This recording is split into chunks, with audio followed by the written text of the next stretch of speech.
Hello friends, how are you? Microwave communication remaining questions, okay?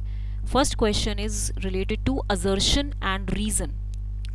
Assertion is given as that fading is encountered in shortwave radio communication while at VHF fading does not occur. Fading happens in only shortwave radio communication. Shortwave means lambda is equal to c by f. That means when frequency is high, wavelength is small. Shortwave is related to short wavelength, and radio means RF communication. So fading, does it really happens in shortwave communication range, and at VHF, that means very high frequency, fading does not occur? Is it true? Because the reason is shortwave communication depends on refraction from the ionosphere, and hence fluctuations of ion density cause fading, whereas VHF systems use only line of sight propagation and hence do not encounter fading. Very right reason. Okay, so both are true. Assertion is also true and reason is the true explanation of the assertion. Okay, see, short wavelength communication mainly depends upon the ionosphere. You know ionosphere, this is the ionosphere, okay, and it is related to the earth surface. So ionosphere is mainly responsible for the reflection and refraction of the radio waves back to the ionosphere, reflection and refraction, okay, back to the earth surface, because the ion density is present in there. So the fluctuations, that means the amount of the reduction of the signal strength of ion density, because there is the variation of ion density also, so it causes fading.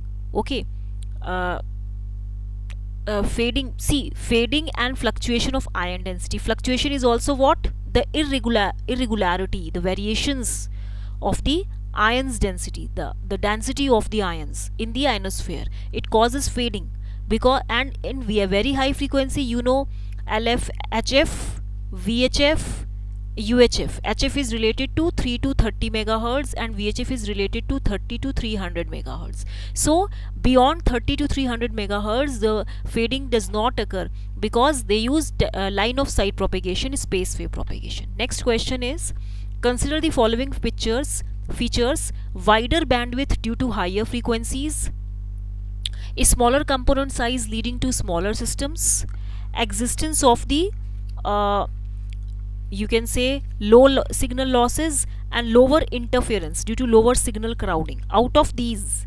use of RF microwaves in system application results in which of these advantages? See, why do we use our radio frequency in microwaves in system application?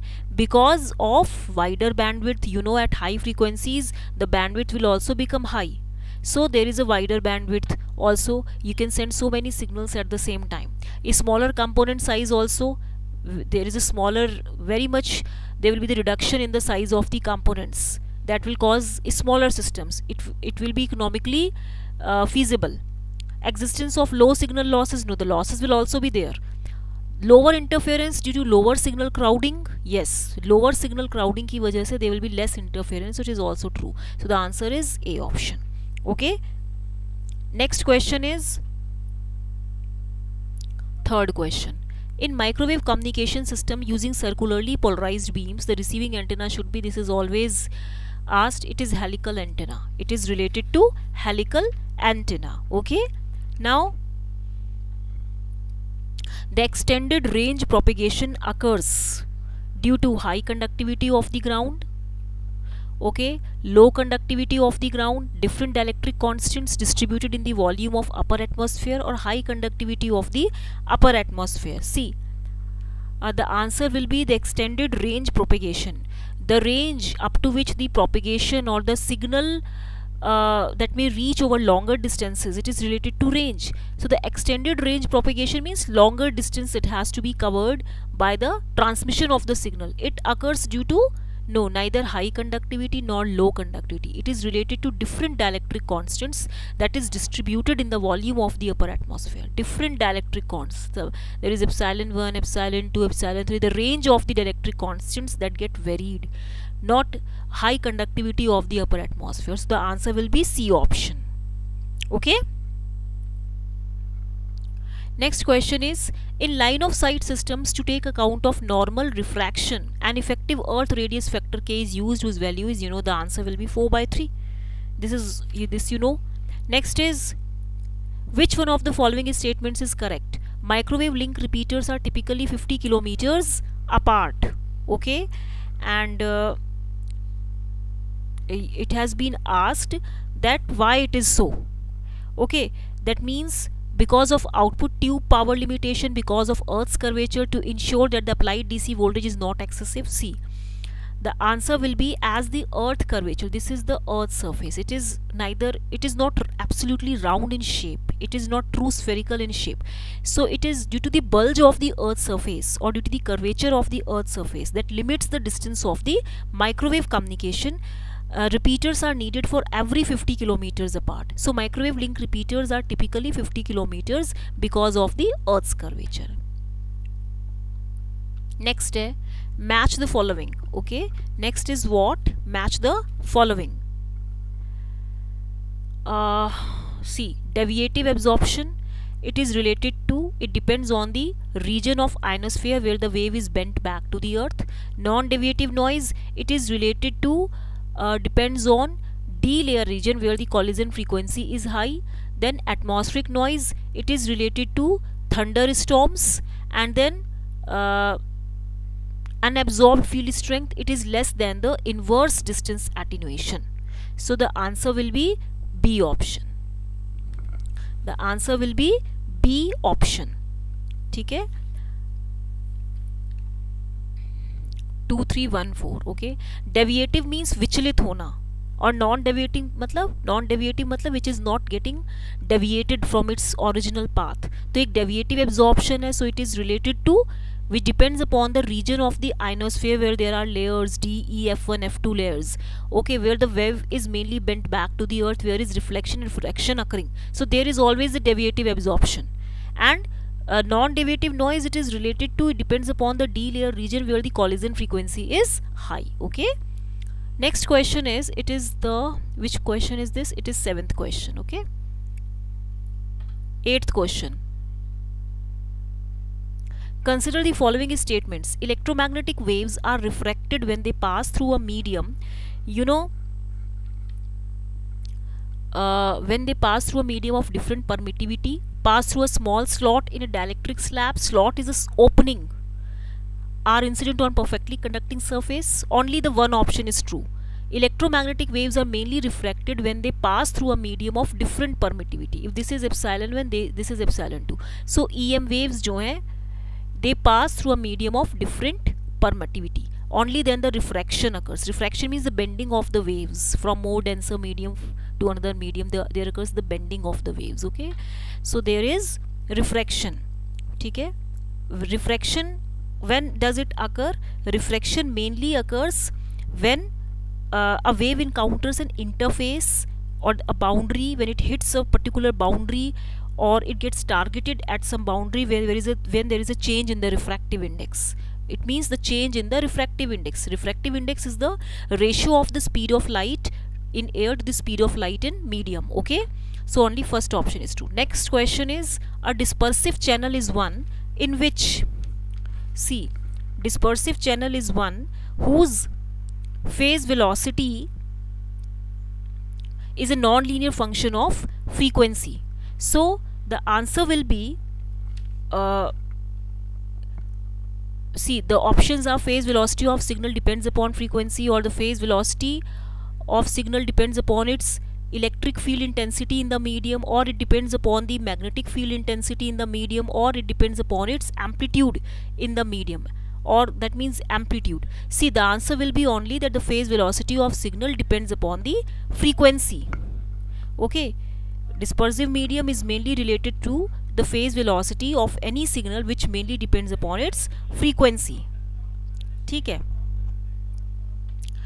Now see, next question is, which ionosphere layer is responsible for return of radiation at a frequency of 30 megahertz? See, in this question, let me tell you that, see, critical frequency जो होती है, critical frequency, you know the critical frequency above which the penetration occurs and below which the wave gets refracted and reflected. Okay. Okay, so which ionospheric layer is responsible for return of radiation at a frequency 30 megahertz? You know, this is related to skywave propagation, because skywave propagation mainly occurs at a frequency 3 to 30 megahertz. 3 to 30 megahertz. Okay, so you know D layer is possible at frequency 100 kilohertz, and E layer is 3 to 5 megahertz. Then F1 layer is 5 to 7 megahertz, and F2 layer is 5 to 12 megahertz. Okay, so F layer is responsible for return radiation. See, as you can see, D layer can only attenuate the frequency at 100 kilohertz, but E, F1, F2, see 30 megahertz is very much high frequency, so mainly F layer is responsible for return of radiation. So the answer will be C option, F. Okay, it is responsible for return radiation, and this layer is also called Appleton layer. इसको हम क्या बोलते हैं? Appleton layer भी बोलते हैं. Now one question, मैंने आपको एक क्वेश्चन दिया था. See, इसमें जो है आपको, what was the question? This was the question.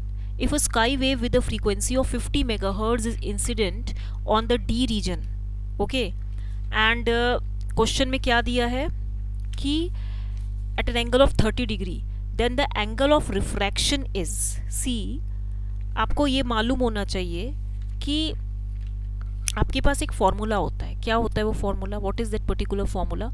That mu is equal to under root 1 minus 81n by F C square.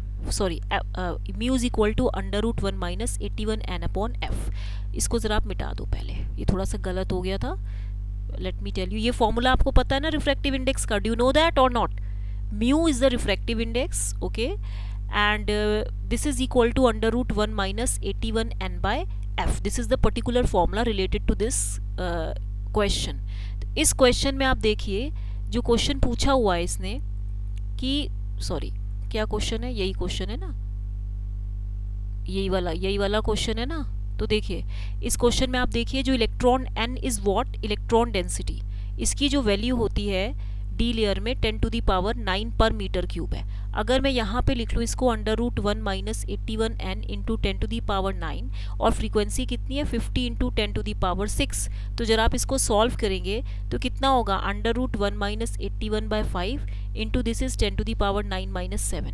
तो ये कितना हो जाएगा? Under root 1 minus 81 by 5 into 10 to the power 2 something होगा.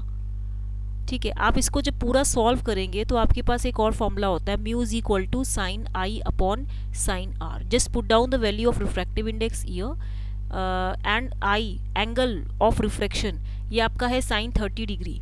तो साइन आर की वैल्यू कितनी निकलेगी? Sine 30 is half. ठीक है, sine 30 is what? It is half.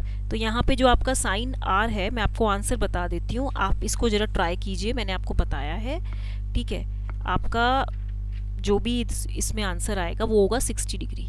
अगर ये हो गया साइन 30 डिग्री और ये हो गया साइन आर, तो sine r is what? Sine 30 degree by mu. तो साइन 30 इज व्हाट? हाफ होता है ना. साइन 60 रूट 3/2 होता है, 1 बाय म्यू होता है. तो यहाँ पे जब आप इसको सॉल्व करेंगे तो इसकी वैल्यू कितनी होगी?